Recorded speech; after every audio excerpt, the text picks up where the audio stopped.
Hi, this is Patricia Stepler, and welcome to Your Inside Power, where we engage you to use the powers that you have inside of you to create the lifestyle that you really want. So today's episode is on goal achieving. And, the last couple episodes I've done have been on goal setting and some processes to make, your achieving of goals even better. And I was talking to a client the other day, and as we were discussing things, I thought, this needs to be included in my goal achieving. And so I'm going to share with you, and we're going to make this a series, because what I find when I'm working with clients is that most people don't set goals. If they do set goals, it's kind of, like, here's my goal, but we don't really go after that goal. And why is that? Well, I think somewhere along the line, most people have set a goal, maybe set multiple goals, and they didn't achieve them. And so then I think that the whole process is flawed. And it's not that the process is flawed, it's that you haven't really been taught how to set the right kind of goal and how to go about achieving the goal and what things you need to do in order to have that goal achievement. So that's the angle I'm going to go at. And, last week I talked a little bit about the smarter goals and how we can, use making things specific, measurable, time, relevant, and so on. And go back and listen to that episode last week, because that one was really very good on some extensions to smart goals. But what I want you to realize today is that, we have powers inside of us. That's why this show is called Your Inside Power. We have powers inside of us that very few people utilize. And why don't they utilize them more? Well, because they haven't been taught. Why haven't they been taught? Well, good question. I think it's because a lot of people just don't know this information. I didn't know it for years. I couldn't have taught it until I learned it from my friend and mentor, Bob Proctor. And thank goodness I learned it from him. But we have these higher faculties inside our mind, inside our conscious mind, but only about 2 to 3% of the population really utilize them.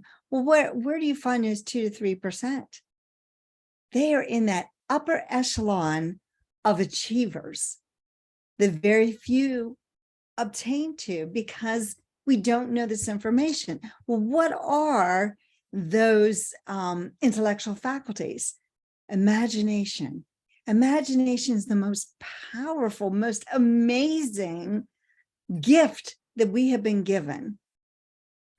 So we have imagination, we have intuition.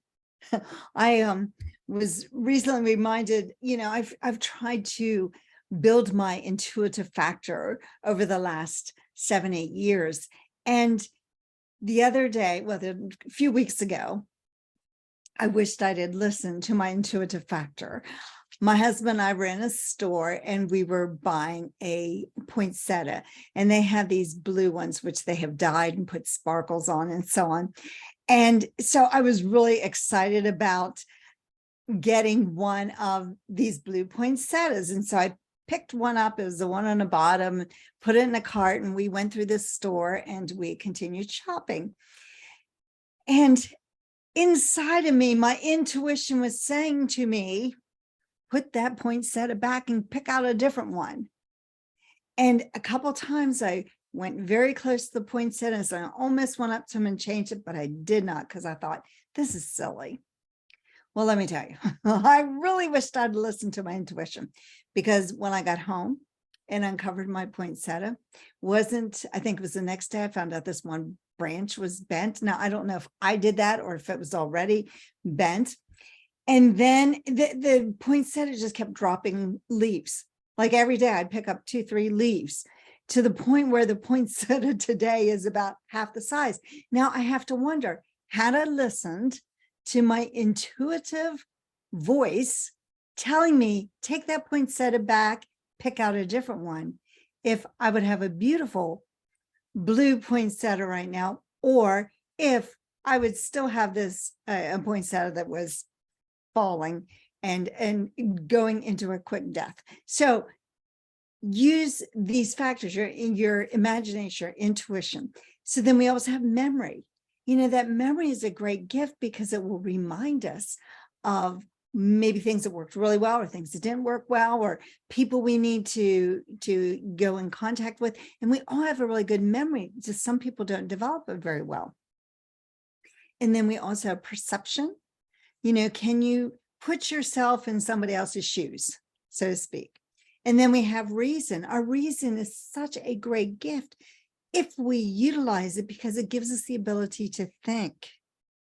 And then we also have will. The will to be able to hold the image of what we want on our mind until we hold it in our hand. When I first met Bob Proctor, he said, tell me what you want, I'll show you how to get it. And I thought, that is crazy. How can one person be able to say, tell me what you want, I'll show you how to get it, to everybody? Well, then I found out it's because of these 6 intellectual faculties.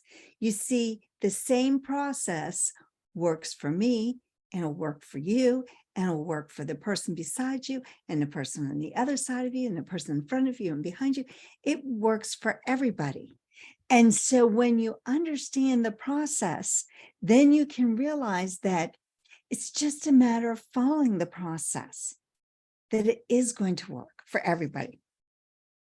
There's this quote by Albert Einstein I want to share with you. It says, when I examine myself and my methods of thought, I come to the conclusion that the gift of fantasy has meant more to me than my talent for absorbing positive knowledge. The gift of fantasy, that gift of imagination. Just think for a minute. How many wonderful inventions do you have today that did not exist 5 years ago, or 10 years, or 15, or 20, or 25, or when you were a small child? If you're my age, there's all kinds of things that did not exist when I was born that exist today. My grandfather was a scientist, and he was born in 1897, and he died, in the 1990s someplace. I can't quite remember, probably in the early 1990s. And he thought he had lived in the greatest generation ever, because he saw so many things. He saw people going from carriages to cars. He saw the inventions of computer, even though he never had a computer, he saw that. And I think, when he would talk about how he felt he lived at the greatest time to see all these different inventions, what would he think today with the modern computer that we have, or our cell phones?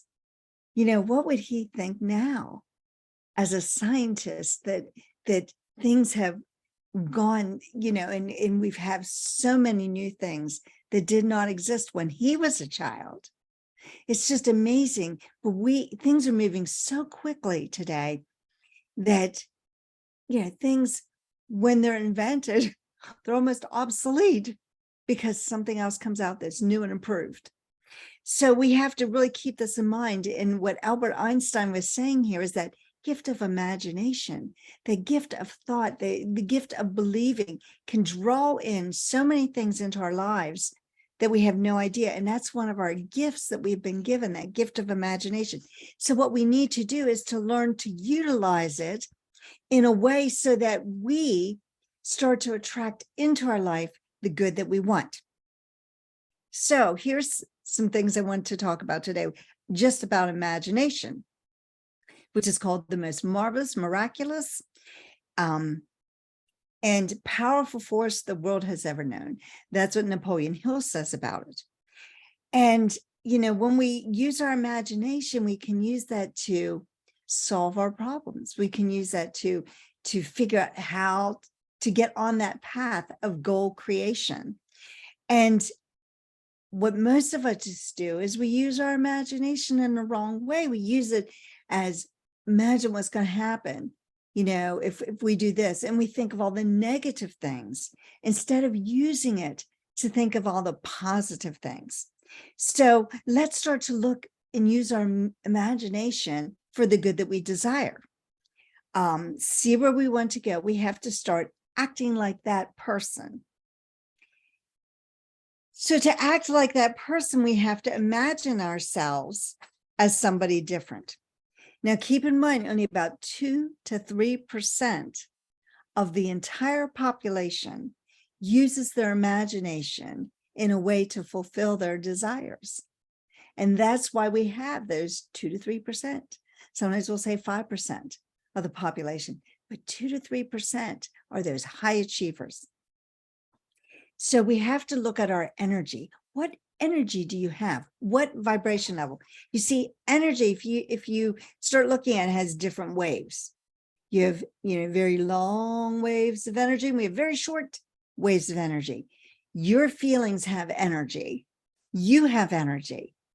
And when you get into the right vibration, the right measurement of that energy, you start to shift where you are.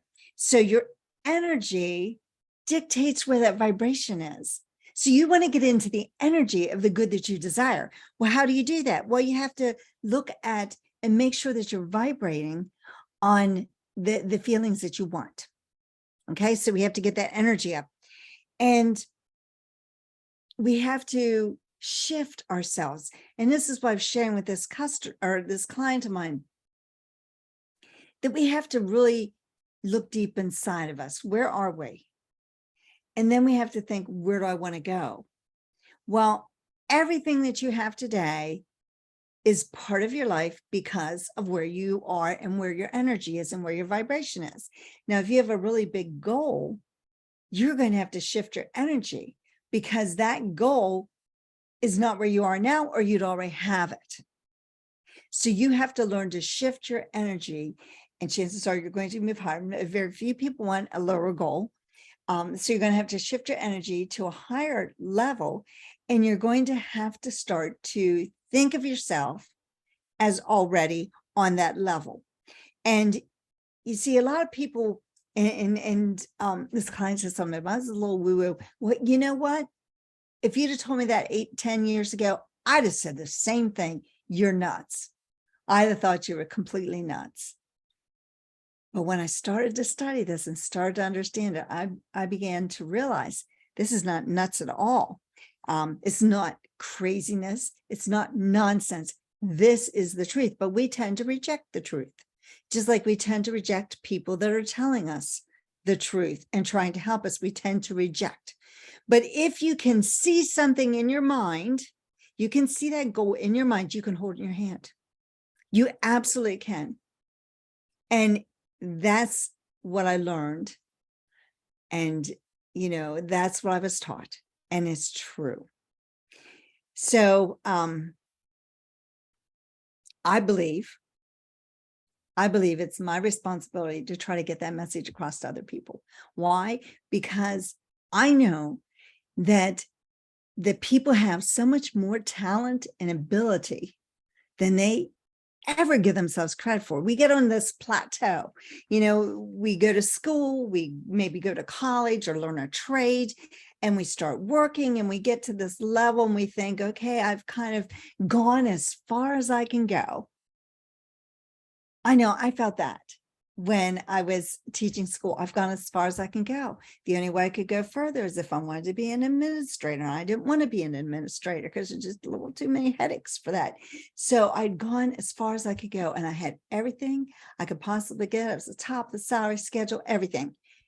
And I thought I was done. And then it was like, no, I've got so much more talent and ability. I can go further, not in that field, but I can go further in my life. And that's where we're headed with this. You see, when you hit that plateau, maybe it's time for you to shift directions and climb a new mountain and find a new peak of the mountain and move forward. So let's look at goal setting and goal achievement, because goal setting is an intellectual activity. That's all it is. You're deciding, okay, I want to earn X amount of money. I want to lose X amount of pounds. I want to have such and such relationship. You set this goal. That's totally intellectual. But achieving that is a process. And I don't want you to set goals anymore that you can't achieve, because you don't know the process. So let's just look at this. I love this information about goal creation, and that was put together by my friend and mentor, the late Bob Proctor. It says, why is goal creation an art? The art of goal creation is truly a creative process. The definition of creation is the manipulation of energy. See, we just talked about energy, right? It's the manipulation of energy. You're causing one type of energy to move to another type of energy. Just like when you have an ice cube. It's frozen. It's at one form of energy. It melts, it becomes water. You add heat to it. Now it starts to steam. And now that steam is what we call ether. So that's energy. It's the same water that was from the ice cube to the little water to the steam to the ether. But it's just shifting. That's what you need to do. When you need to go from where you are, the ice cube, to the ether, which is the big goal, you have to shift your vibration, shift your energy. Okay. So this energy may never have moved in that direction before until you came along. You are the factor. You are the one. It's your time. It's your time to go out there and achieve that goal. It's meant for you. So you are the factor that's going to change and move from where you are to where you want to be. And it could be an invention. It could be a goal that you've never achieved before, but in achieving it, you're going to touch so many other people's lives. And so the direction you're moving, you are the factor. Goes on to say here, goal creation involves certain progressive steps, which we're going to be talking about over the next few weeks. Except certain progressive steps in the energetic process. Some of these steps require the use of your higher mental faculties, which I just laid out for you. The imagination, the intuition, the memory, the perception, the reason, and the will. And these faculties, when properly employed, bring you into harmony with the natural laws of the universe. You see, there are laws in the universe, just like gravity. Gravity is the easiest one because you can actually see it. You see something on a building, say somebody throws a rock off the building, the rock doesn't go up, it comes down. You can physically see gravity.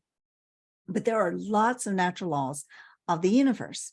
And so when you start to use these faculties, the imagination, the will, you start to employ these natural laws of the universe. Here's the key. If you miss any of these progressive steps, nothing happens. Nothing happens. And that's where 97% of the people are. That's why it's only 2 to 3%, because they're missing the steps. So we don't want you to continue to be in that 97%. I want you to move into that 2 or 3%. Why not? We don't have to leave it at 2 to 3%. What if we could get 10% of the population to understand these progressive steps? It doesn't have to be 2, 3, it just happens to be what it is. But as we become more aware, and awareness is everything. And I do believe that the world is becoming more aware. Like I said myself, If you just told me some of the stuff 8-10 years ago, I thought you were absolutely nuts. I did all kinds of personal development from the time I was like in my early 20s. My entire life, I have done personal development, and I learned what I'm going to just say, conventional goal setting. Conventional goal setting, meaning I didn't learn these 6 faculties. I didn't utilize the 6 faculties of my mind. I wrote down a goal, and then I wrote sub goals and, had different steps, but I didn't know about the intellectual faculties. And therefore I fell into that 97% year after year after year after year after year, to the point that when I was in my probably mid 40s, I started to doubt that any of this worked. Here I've been doing this for a couple decades. And when I was in my 40s, mid 40s, late 40s, I thought, this just doesn't work. I have tried so many times to set goals, trying to follow all these steps, and I kept doing personal development, and yet I plateaued. And I was in that 97%. And it's frustrating when you're in that 97%, because you can see that other people can do things and you feel like you can't. And you get to the point where you think, I guess it's really not for me. Even though my desire's there, I guess it's just not for me. I guess I'm just not good enough. I guess it was just not meant to be for me. It's meant to be for them, but not for me. And we get to that point. I can't tell you how many groups of people I've been around, and the predominating thing is that they weren't good enough.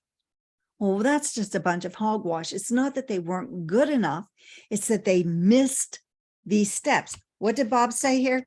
He says that goal creation involves certain progressive steps in the energetic process. Well, if you don't understand the energetic process, you're going to miss these steps. Some of these steps, he says, require the use of higher mental faculties. Well, if you don't know about the higher mental faculties and you didn't know about the certain progressive steps, how on earth are you going to get in that top 2 or 3%? It can't happen. And that becomes very frustrating. So what we have to do is to get you to the point where you understand those progressive steps and you understand how to use the higher faculties so that you don't miss any and you change goal setting into goal achieving. That's what you want. You want to be able to achieve those goals. Now, some people stumble upon it, like my son did. He didn't know any of this. And unconsciously, he started following those steps. It just happened. And that's how he ended up with a full scholarship to college. It wasn't that he understood any of this. He just became what we call an unconscious competent. But here's the kicker. He couldn't repeat it.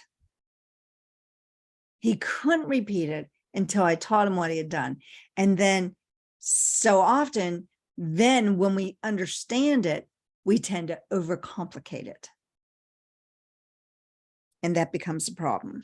So when we start to look at this, we have to realize that there is a process and there are steps to be followed, and you have to accept the truth. And you have to start to accept that maybe you haven't been taught this, because only 2 to 3% of the population even understand it, and some of them are unconscious competence. So if you can see it in your mind, you can have it in your hand. And that's such a beautiful concept, because I believe that God doesn't make jokes.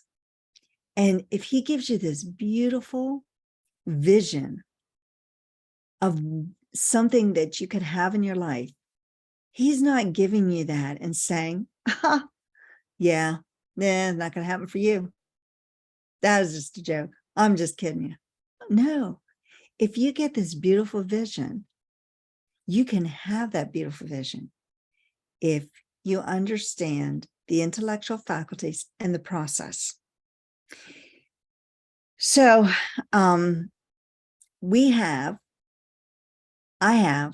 feel like I have this responsibility to teach this information to you.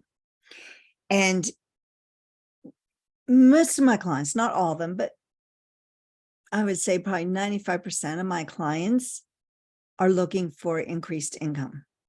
And increased income comes to you when you welcome it and you call it. And Napoleon Hill says that in Think and Grow Rich. You must demand money. You must ask for it. And then you have to allow the space for it to come into your life. And so often what we do inadvertently is we'll say things or we'll think things like, I can't afford this. I don't have enough money for that, blah, blah, blah. And we attach negativity to it. And instead of attracting it into our life, we actually repel it from us. And that's not what we want.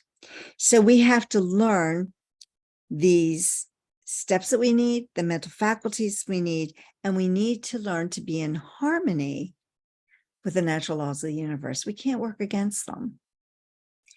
And just because you may not know them doesn't mean they're not impacting your life, because they are every single day. So we have to learn how to shift our energy. And so what I want you to do is to pay very close attention to how you feel, because when you feel really good, that means you're in a positive vibration, and that a lot of the thoughts that go through your head all day long are generally positive. They say 10,000 to 50,000 thoughts go around your head. You're not consciously thinking them. They're in there. They're just spinning. And so you have to see how you're feeling, because if you're feeling really good, you know that they're generally positive. If you're feeling really rotten, chances are those thoughts going around your head are basically negative. So you need to be in touch with that. You also need to be aware that your senses are how you interact with the world. And keep that in mind. That's not the way that you're going to shift your world through your senses, but that's how you interact. You pick up things from the world.